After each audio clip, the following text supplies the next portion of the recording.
అందరికీ నమస్కారం అండి. Welcome to our channel. ఈరోజు మన టాపిక్ ఏంటంటే కూటమి ప్రభుత్వం అధికారంలోకి వచ్చి ఈ రోజుకి సరిగ్గా 1 ఇయర్ కంప్లీట్ అయిందండి. సో ఈ 1 ఇయర్ కంప్లీట్ అయింది కాబట్టి అంటే వైసీపీ వాళ్ళు చాలామంది ఏమంటున్నారంటే ఈ 1 ఇయర్లో అసలు ఏం చేసింది కూటమి ప్రభుత్వం, ప్రజలకు ఏం సేవ చేసిందని కొంతమంది నిలదీస్తున్నారు. సో వాళ్ళకి ధీటుగా అంటే చాలా శాఖలు ఉంటాయి కదా సో ప్రభుత్వంలో, అవన్నీ కాకుండా కేవలం రెండే శాఖలు తీసుకుని వీటిని ఎక్స్ప్లెయిన్ చేస్తాను. అసలు ఈ 2 శాఖల్లో ఏం జరిగింది, గత ప్రభుత్వంలో వైసీపీ ప్రభుత్వంలో ఆ 2 శాఖలు ఏం అభివృద్ధి జరిగింది, ఇప్పుడు ఏం జరుగుతుంది. ఓకే, గత ప్రభుత్వంలో చూసుకున్నట్లయితే మనందరికి బాగా తెలుసు. సో ఆ 2 శాఖలు ఏంటి అంటే విద్య, ఐటీ శాఖలు తీసుకుందామండి. సో గత ప్రభుత్వంలో విద్య, ఐటీ శాఖల మంత్రులు ఎవరంటే విద్యాశాఖ మంత్రి ఆదిమూలపు సురేష్ గారు కొంతకాలం చేశారు, 2.5 ఇయర్స్. తర్వాత 2.5 ఇయర్స్ బొత్స సత్యనారాయణ గారు చేశారు. మరి ఐటీ శాఖ మంత్రి ఇంక ఈయన గురించి మనం ప్రత్యేకంగా చెప్పాల్సిన అవసరమే లేదు. సో మరి గుడివాడ అమర్నాథ్ గారు. సో ఆయన ప్రజెంట్ ఇప్పుడున్న కూటమి ప్రభుత్వం ఐటీ శాఖ అలాగే విద్యాశాఖ మంత్రి ఎవరంటే నారా లోకేష్ గారు. సో వీళ్ళ మధ్య వ్యత్యాసం ఏంటి, అసలు డిఫరెన్స్ ఏంటి, వాళ్ళు ఏం చేశారు, ప్రజెంట్ ఇప్పుడు లోకేష్ గారు ఏం చేస్తున్నారు మీద మన వీడియో స్టార్ట్ చేద్దాం. సో ఈ విద్యా ఐటీ శాఖల మీద డిఫరెన్స్ కోసం అసలు ఏం చేస్తారు అనే దానికి ఒకే ఒక్క ఎగ్జాంపుల్తో ఒక్క వీడియోతో మీకు ఎక్స్ప్లెయిన్ చేయడానికి ట్రై చేస్తాను. ఒకసారి చూడండి. గౌరవ ముఖ్యమంత్రి గారి సందేశం, 3వ పేజ్ లక్ష్మీ పార్టీ గారి సందేశం, 4వ page principal secretary of government సందేశం. దాని తర్వాత అధ్యక్ష ఎవరైతే టెక్స్ట్ బుక్ రాశారో ఆ కమిటీ సభ్యులకి 1, 2, 3, 4, 5, 6, 7, 8, 9 పేజీలు అధ్యక్ష. 9 పేపర్లు, 10 లక్షల పుస్తకాలు, కేవలం ఇంప్లిమెంట్ గురించి 10 లక్షల పుస్తకాలు మేము ప్రింట్ చేస్తాం అధ్యక్ష. సుమారుగా 30 పైసలు ఖర్చు అవుతుందంటే 30 లక్షల రూపాయలు మేము ఈ పేజీలన్నీ తొలగించడానికి సేవింగ్ చేశాం సంవత్సరానికి 30 లక్షలు. సో నారా లోకేష్ గారు ఏం చెప్తున్నారు అంటే గత ప్రభుత్వంలో ఒక టెక్స్ట్ బుక్ మాత్రమే తీసుకున్నారు. ఆ టెక్స్ట్ బుక్ ఒక ఇంటర్లో ఉన్న ఒక సబ్జెక్ట్ టెక్స్ట్ బుక్ మాత్రమే తీసుకున్నారు ఒక ఎగ్జాంపుల్ కోసం. ఆయన ఏమంటున్నారంటే ఒకసారి మీరు ఫ్రంట్ పేజ్ చూడండి, జగన్మోహన్ రెడ్డి గారి ఫోటో ఉంది, అలాగే తర్వాత లక్ష్మీ పార్వతి గారి ఫోటో, అలాగే ఒక 9 పేజీలు వేస్ట్ అవుతున్నాయి. ఆ 9 పేజీలకి ఖర్చు 30 పైసలు అవుతుంది ఒక్క పుస్తకం మీద. సో మరి ఎంతమంది ఉన్నారు, 10 లక్షల మంది ఉన్నారు విద్యార్థులు, ఇంటర్ చదివే వాళ్ళు. 10 లక్షలు అంటే 30 లక్షల మంది ఏకంగా 30 లక్షల రూపాయలు ఏకంగా సేవ్ చేయొచ్చు ఒక్క ఏడాదిలోనే అని చెప్పేసి లోకేష్ గారు అయితే చెప్తున్నారు. ఇదే కాకుండా ఇంకా ఉన్నాయి చూడండి. 30 లక్షల రూపాయలు కేవలం చెక్కి ఆయన ఫోటో అధ్యక్ష. అధ్యక్ష బెల్ట్ పైన ఆయన పేరు అధ్యక్ష. పిల్లలు వేసుకున్న బెల్ట్ పైన జగన్ విద్యా కానుక చిత్రం అధ్యక్ష. పిల్లలు రాసే వర్క్ బుక్ అధ్యక్ష, దానిపైన మాజీ ముఖ్యమంత్రి గారి ఫోటో. బ్యాగ్ పైన కూడా ఆయన పేరు అధ్యక్ష. బ్యాగ్ పైన కూడా ఇక్కడ ఆయన పేరు పెట్టినారు. ఎంత ఒకసారి గౌరవ సభ్యులందరూ గమనించారు అధ్యక్ష. సో ఇక్కడ ఏమంటున్నారంటే బ్యాగ్ కావచ్చు, స్టూడెంట్స్కి ఇచ్చిన బెల్ట్ మీద, ఎక్కడ పడితే అక్కడ నోట్ బుక్ మీద కూడా, వర్క్ బుక్ మీద కూడా జగన్ గారు ఫోటో వేసుకుని పబ్లిసిటీ చేసుకున్నారు. దీనివల్ల ఎంత ఖర్చు అవుతుంది? ఈ ఖర్చు అంతా ఎక్కడి నుంచి, జగన్మోహన్ రెడ్డి గారు జోబుల నుంచి ఏమైనా తీసి పెడుతున్నారా? లేదు, అంతా ప్రజాధనంతోనే పబ్లిసిటీ చేసుకుంటున్నారు. సో ఇదంతా వేస్ట్ ఖర్చు అని చెప్పేసి లోకేష్ గారు అంటున్నారు. సో ఇప్పుడు అదంతా ఎప్పుడు చెప్తున్నారు ఈయన, గత ప్రభుత్వంలో ఇలా చేశారు అని. సో ఇప్పుడు మరి ఈయన విద్యాశాఖ మంత్రి కదా, సో ఈయన ఏం చేశాడో ఒకసారి చూద్దాం.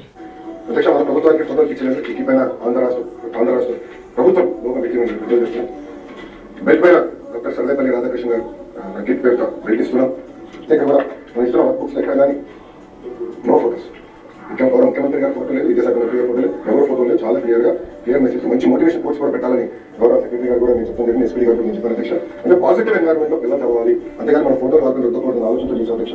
అంతేకాకుండా బ్యాగ్ కూడా మీరు చూస్తే ఎక్కడ రాజకీయ రంగులు లేవు, వేరే లేవు, చాలా అద్భుతమైన క్వాలిటీ బ్యాగ్ పిల్లలకి ఇవ్వాలి. సో చూసారు కదండి, ఈ ఒక్క వీడియోతోనే గత ప్రభుత్వంలో ఇప్పుడు ప్రభుత్వంలో ఎంత డిఫరెన్స్ ఉందో చూడొచ్చు. ఆయన ఏం చెప్తున్నారు, సో గత ప్రభుత్వంలో పబ్లిసిటీ చేసుకున్నారు, చాలా అధిక ఖర్చు అయ్యింది.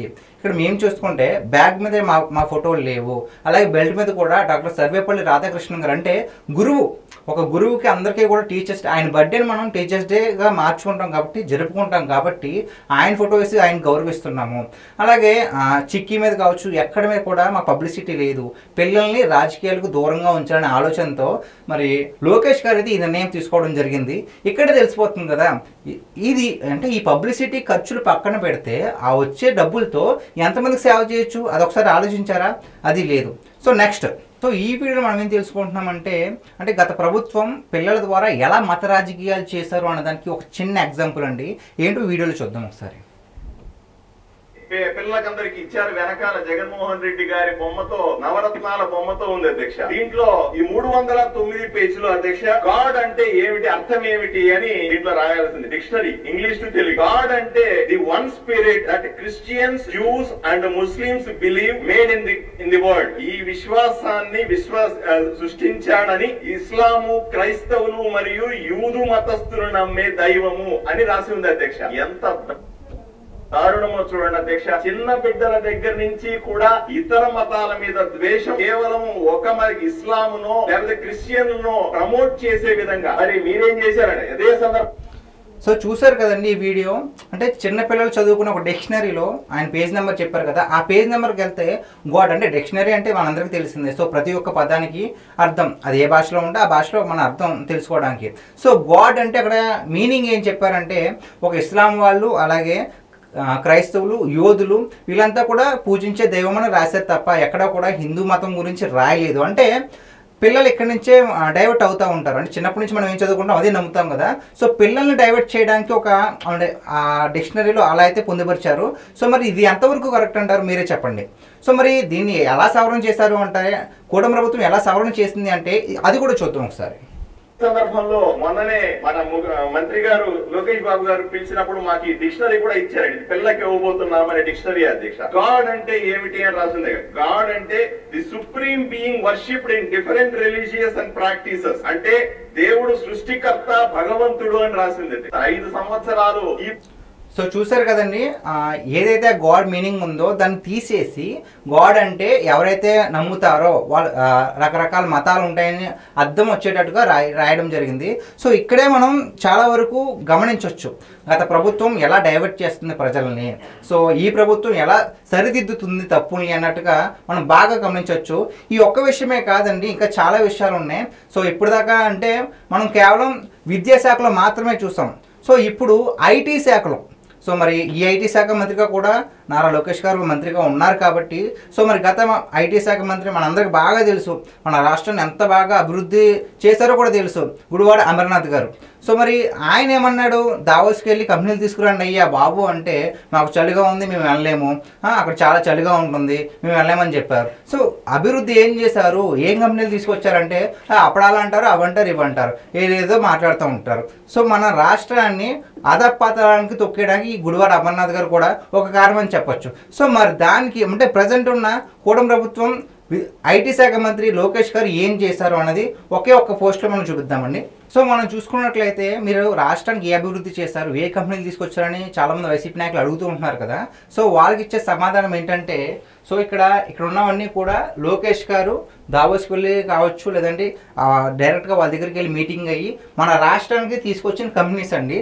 ఒకటి గూగుల్, అలాగే TCS, Tata consultancy, Daikin, SCL, అలాగే సుల్జోన్, లూలు, ఎల్జీ, రిలయన్స్. సో ఇవన్నీ చూసుకున్నట్లయితే కనుక ఇవన్నీ కూడా మన రాష్ట్రానికి తీసుకొచ్చిన కంపెనీస్ అండి. సో చెప్పారు కదా, అంటే ఐటీ శాఖ మంత్రి అయ్యి ఏం చేస్తున్నారు అన్నారు కదా. సో గత రాష్ట్ర ప్రభుత్వంలో ఎవరైతే గుడివాడ అమర్నాథ్ గారు ఉన్నారో, దావోస్కి వెళ్ళడం పక్కన పెట్టండి, ఒక్క కంపెనీ కానీ ఒక్క ఉద్యోగం కూడా చూపించలేకపోయారు. అలాంటిది ఇక్కడ ఎంత ఒక గూగుల్ కావచ్చు, టీసీఎస్ కావచ్చు, ఏకంగా టీసీఎస్లో అయితే ఏకంగా ఎకరానికి 99 పైసలకి లీజ్ ఇవ్వడం జరిగింది. ఇంకొకటి ఏంటంటే వరుస క్లస్టర్స్ని కూడా తీసుకురావడం జరిగింది. సో ఇక్కడ బిగ్ కాంట్రవర్సీ ఏంటంటే, వైసీపీ నాయకులు ఏమన్నారు, వరుసకు కూడా ఎకరాకి 99 పైసాకి ఇచ్చారు అని చాలా వాదనలు అయితే వినిపించారు, ఆరోపణలు అయితే చేశారు. సో ఇదే విషయం మీద నారా లోకేష్ గారు, మహానాడు వేదికగా నారా లోకేష్ గారు, నేను గనక ఈ వరుస కంపెనీకి 99 పైసలకే నేను లీజ్కి ఇచ్చుంటే గనక నిరూపించండి, మీరు నిరూపిస్తే వెంటనే నా మంత్రి పదవికి నేను రాజీనామా చేస్తానని ఓపెన్ ఛాలెంజ్ విసిరారు జగన్మోహన్ రెడ్డి గారికి. సో అదైతే నిరూపించలేకపోయారు జగన్మోహన్ రెడ్డి గారు. అసలు జరిగితేనే కదా, ఆరోపణలు అయితే ఎవరన్నా చేస్తారండి, అవి జరిగితే మాత్రమే నిరూపించగలరు. ఇలాంటి ఆరోపణలు చేశారు, ఓపెన్ ఛాలెంజ్ చేశారు లోకేష్ గారు, అదైతే మరి నిరూపించలేకపోయారు. ఇక్కడ తెలిసిపోతుంది కదా ఇవన్నీ దొంగ నాటకాలని. అలాగే లోకేష్ గారు అధికారంలోకి రాకముందు, కూటమి ప్రభుత్వం ఇంకా అధికారంలోకి రాకముందు, ఎన్నికల ముందు రెడ్ బుక్ అనేది ఒకటి ప్రస్తావించారండి. ఆ రెడ్ బుక్ ఒకటి తీసుకొచ్చి ఎవరైతే ఈ ప్రభుత్వంలో, ఈ వైసీపీ ప్రభుత్వంలో ఎవరైతే దారుణాలకు ఒడిగట్టారో వాళ్ళందరి పేర్లు ఇందులో ఉన్నాయని చెప్పి ఆ రెడ్ బుక్ చూపించి సో దాంట్లో పేర్లు నోట్ చేయడం అయితే జరిగింది. సో దీన్ని ఆసరాగా తీసుకున్న వైసీపీ నేతలు ఏమంటున్నారంటే ఇది రెడ్ బుక్ రాజ్యాంగం నడిపించుతున్నారు. సో కావాలని కక్షపూరితంగా ఎవరి పేరు ఉంటే ఎవరికైతే కోపం ఉందో వాళ్ళ పేరు రాసుకోవడం, వాళ్ళు అరెస్ట్ చేయడం జరుగుతుంది. ఇలాగే వాళ్ళ మీద వంశీ కావచ్చు, అలాగే మొన్న జరిగిన అరెస్టులన్నీ కూడా అలాగే జరిగినాయని చాలామంది ఆరోపించారు. సో మరి దీనికి అంటే ఇది రాజారెడ్డి రాజ్యాంగం కాదండి, ఎక్కడ కూడా కక్షపూరిత రాజకీయాలు చేయడానికి. సో ఈ రెడ్ బుక్ అనేది ఎందుకు పెట్టారు, సో ఎవరెవరు పెట్టారు అనేది ఒక్కసారి ఒక వీడియోలో చూద్దాం. అబ్బాయి కొడుకు నేను చెప్తా, జగన్మోహన్ రెడ్డి జోలికి వస్తే నా కొడుకు చంద్రబాబు నాయుడైనా, వాడమ్మ నా కొడుకు అయ్యే ఖర్జూర్ నాయుడైనా, లోకేష్ గారైనా, నా కొడతలారా రాత్రి రాసిన భగవంతుడు కూడా మిమ్మల్ని కాపాడు, రాసి పెట్టుకుంటున్నా. అందరికీ నమస్కారం. సో చూసారు కదండి, ఇతను ఇప్పుడు మనం చూస్తున్న వీడియోలో కనిపిస్తున్న వ్యక్తి బోరగడ్డ అనిల్. సో ఆయన ఇన్ని అరాచకంగా ఎంత మాట్లాడో చూసారు కదా. సో మరి ఇలాంటి మాట్లాడి అంటే ఇలాగా దూషించే వాళ్ళని రౌడీలాగా ప్రవర్తించిన వాళ్ళందరినీ ఒక చిట్టా రాసుకున్నారు. వాళ్ళని మాత్రమే అంటే ఇది కక్షపూరితంగా చెయ్యాలనుకుంటే మరి బాబు గారిని అరెస్ట్ చేశారు కదా జగన్మోహన్ రెడ్డి గారు అధికారంలో ఉన్నప్పుడు. మరి అధికారం వచ్చి 1 year అవుతుంది, ఎప్పుడు దాకా ఎందుకు అరెస్ట్ చేయలేదు? కక్షపూరిత రాజకీయాలు చేయాలనుకుంటే ఎంతసేపు అండి, పక్క ఆధారాలతో చేద్దామని ఇప్పటిదాకా ఆగారు. సో ఇలాంటి వాళ్ళని ఇది ఒక్క వీడియో కాదు, ఇంకా చాలా అంటే ఈ ఒక్క వీడియో మాత్రం నేను ప్లే చేస్తున్నాను, ఇంకా చాలామంది ఒక్కరే కాదు, ఎవరు పోసాని కృష్ణమురళి కావచ్చు, అలాగే మరి కొడాల నాని కావచ్చు, ఎంత నీచంగా మాట్లాడారంటే అంటే ఒక్కొక్కటి వింటే రక్తం ఉడికిపోయేంత అలాగా. సో వాటన్నిటిని సహించి ఈ రెడ్ బుక్లు అనేది ఆపాదించి సో దాంట్లో ఎవరైతే తప్పు చేశారో పూర్తి ఆధారాలతో మాత్రమే అరెస్ట్ చేయడం జరుగుతుంది. సో రెడ్ బుక్ మీద ఒక క్లారిటీ వచ్చింది కదా. ఓకే, సో కూటమి ప్రభుత్వం వచ్చి 1 year కంప్లీట్ అయింది కదా, మీరు ఏం చేశారని అడుగుతున్నారు కదా. మీరు 5 ఏళ్ళు అధికారంలో ఉన్నారు, మీరు ఏం చేశారు? సో మీ అభిమానులైనా మీరు ఏమైనా గెలుచుకున్నారా లేదో ఒకసారి చూద్దాం ఒక్క వీడియోలో. జగన్మోహన్ రెడ్డి అభిమాని నిజంగా చెప్తున్నాను, యువకుడు ఏదో వదిలేస్తాడు అనుకున్నాను, నాశనం చేసి దింగాడు. నవ్వు ఆపుకుంటున్నావు కదరా, ఏముందండి అన్ని బొక్కలు పెట్టి పోయాడు, ఏం లేదు అన్ని చాలా నాశనం చేసి వెళ్ళిపోయాడు. అన్ని సెర్చ్ చేసుకోవాలి, డబ్బులు ఎక్కడి నుంచి వస్తే పుట్టుకు రావు కదా, ఇంకా అప్పులు చేసి ఎవడైనా ఎత్తాడు. బోర్డు కప్పులు తగ్గని చెప్పండి. సో చూసారు కదా, వైసీపీకి ఓటు వేసిన వాళ్ళే ఇలా మాట్లాడారు. అంటే ఎంత విసిగించేశారో చూడండి జగన్మోహన్ రెడ్డి గారు. 5 ఏళ్ళు అధికారం ఉంది కదా అని ఎక్కడ పడితే అక్కడ దోచేసి ప్రజలకు ఏం న్యాయం చేయకుండా, అసలు ఒక నిరుద్యోగులకు ఒక ఉద్యోగం కూడా చూపించకుండా ఎంతైతే అంత అలా దోచేస్తూ తన ఇష్టారాజ్యం చేస్తారు. సో మరి ఇప్పుడు కూటమి ప్రభుత్వం ఏం చేసింది అంటున్నారు కదా, దాని గురించి కూడా ఒక వీడియో చూద్దాం. ఇప్పుడు అది లేకుండా వాడిని డబ్బులు లేకపోయినా ఎవరు లేకుండా 5 రూపాయలు పెడితే ఎవరు వస్తారు తినొచ్చు. ధర్మరాజు కదా, ధర్మరాజు అంటున్నారు చంద్రబాబు. అన్నం పెడితే ఇంకా ధర్మం ఏంటి అసలు? ఇది డబ్బు ఇచ్చేది కాదు ధర్మం, అన్నం పరబ్రహ్మ స్వరూపం. ధర్మం అంటే ఇది అన్నదానం అంటే ఏంది? అన్నం దీనికోసం కదా మనం బతికేది. అన్నం రకాలు చేస్తే ఏం చేయాలి అనుకోవాలి? ఏ రకాలు పెడుతున్నారు? పప్పు ఒకటి, పప్పు సాంబార్, పెరుగు, కూరగాయ, 4 రకాలు ఇస్తారు. చంద్రబాబు గారు మీకోసం ఈ పథకం పెట్టారు కదా, అంటే ఇంతకు ముందు ప్రభుత్వం దీన్ని కంటిన్యూ చేయలేదు. ఆయన వల్ల ఎంతోమంది అన్నం తింటాం, ఈ అన్నం కట్టుబట్టి ఎంతోమంది 1 రూపాయలు 10,000 రూపాయలు వస్తూ ఉంటున్నాం. ఇప్పుడు అది లేకుండా చూసారు కదండి, ఒక్క వీడియో చాలు కూటమి ప్రభుత్వం ఏం చేస్తుంది అని. సో మరి ఎంతోమందికి ఎలాంటి అంటే ఆయన మాటలు విన్నాం కదా, అన్నమే కదండి అన్నిటికీ మూలము, అన్నం ఉంటే చాలు, డబ్బులు ఇచ్చినా ఇవ్వకపోయినా ఎవడు చూస్తాడు అంటే ఆయన ఇండైరెక్ట్గా ఏం చెప్తున్నాడు. జగన్మోహన్ రెడ్డి గారు ఏం చేశారు, అందరికీ డబ్బులు ఇచ్చి అలవాటు చేశారు కదా, డబ్బులు ఇచ్చినా ఇవ్వకపోయినా అన్నం పెట్టాలి కదా ముందు. సో మరి అన్నం నోటి దగ్గర నుంచి లాగేయకూడదని చెప్తున్నారు. ఆయన మొహంలో చెప్పొచ్చండి అంటే ఎంత సంతృప్తిగా ఉన్నారు అంటే ఆయన ఒక్కరి ద్వారా మరి అంటే ఎన్ని 200 పైచీలకు ఉన్నాయి కదా అన్న క్యాంటీన్లు. ఎంతమంది పేదలు అంటే మధ్యతరగతి వ్యక్తులు కావచ్చు, అంటే పూట గడవని వాళ్ళు ఒక 5 రూపాయలు ఆయన చెప్పిన విధంగానే 5 రూపాయలు అడిగితే ఎవరొకరు ఇస్తారో ఆ 5 రూపాయలు ఇచ్చి అన్నం తినొచ్చు కదా అంటున్నారు. సో దీన్ని కూడా మరి జగన్మోహన్ రెడ్డి గారు 2019లో అధికారంలోకి వచ్చిన తర్వాత తీస్తారండి.